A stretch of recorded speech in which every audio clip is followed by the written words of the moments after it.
శ్రీ నారా చంద్రబాబు నాయుడు గారికి ప్రత్యేకించి ఈరోజు ఒక హిస్టారిక్ డే.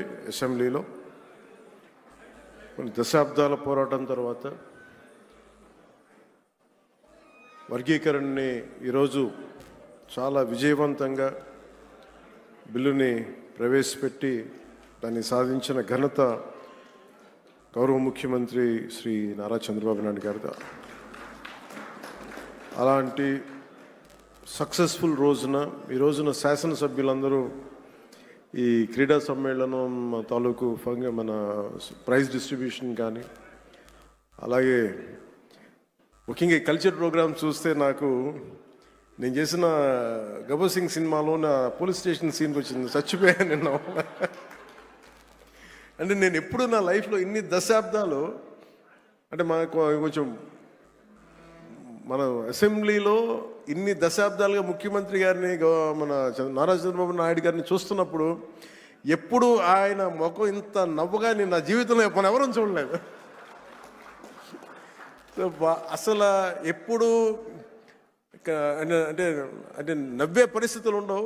ప్రత్యేకించి ఇందాక మన గౌరవ శాసనసభ్యులందరూ కల్చరల్ ప్రోగ్రామ్స్ చేస్తూ ఉంటే ఒక నియోజకవర్గాన్ని బాధ్యత మోసే ఎమ్మెల్యేకి ఇన్ని బాధ్యతలు ఉంటే 175 నియోజకవర్గాలు, ఆల్మోస్ట్ ఒక ఇన్ని పార్లమెంట్లు, 25 పార్లమెంట్లు, ఒక రాష్ట్రం, ఇన్ని కోట్ల మంది జనం బాధ్యత మోసే వ్యక్తి నవ్వు రావడం అనేది ఉండదు. ఎప్పుడు లోపల ఎలా చేయాలి సమస్యను ఉంటుంది. అలాంటి వ్యక్తికి మీరు, అలాంటి బలమైన నాయకుడికి మీరు నవ్వు కలిగించినందుకు మనస్ఫూర్తిగా మీకు చేతులెత్తి నమస్కరిస్తున్నాం.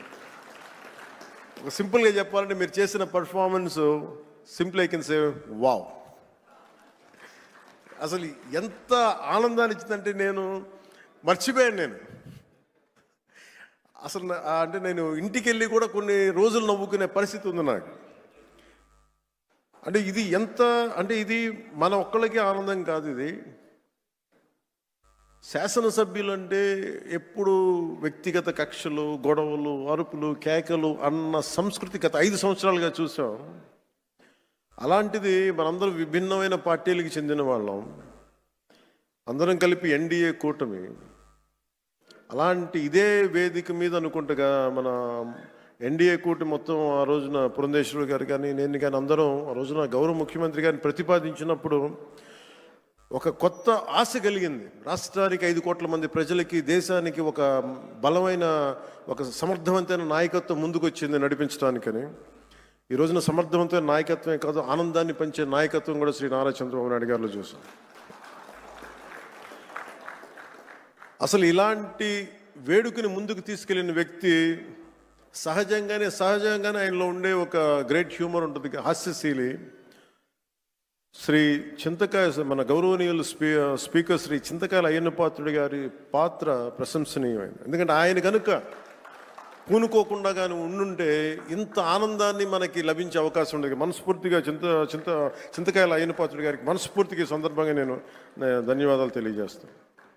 అలాగే గౌరవ అసెంబ్లీ చైర్మన్ శ్రీ కొయ్యి మోషన్ రాజు గారికి, అలాగే దుర్యోధనుడిగా మనందరిని ఆలోచించిన శ్రీ రఘురామకృష్ణరాజు గారికి, కమిటీ సభ్యులకి, స్పోర్ట్స్ డిపార్ట్మెంట్ అధికారులకి, కార్యక్రమాన్ని విజయవంతంగా నిర్వహించిన ప్రతి ఒక్కరికి నా హృదయపూర్వక కృతజ్ఞతలు.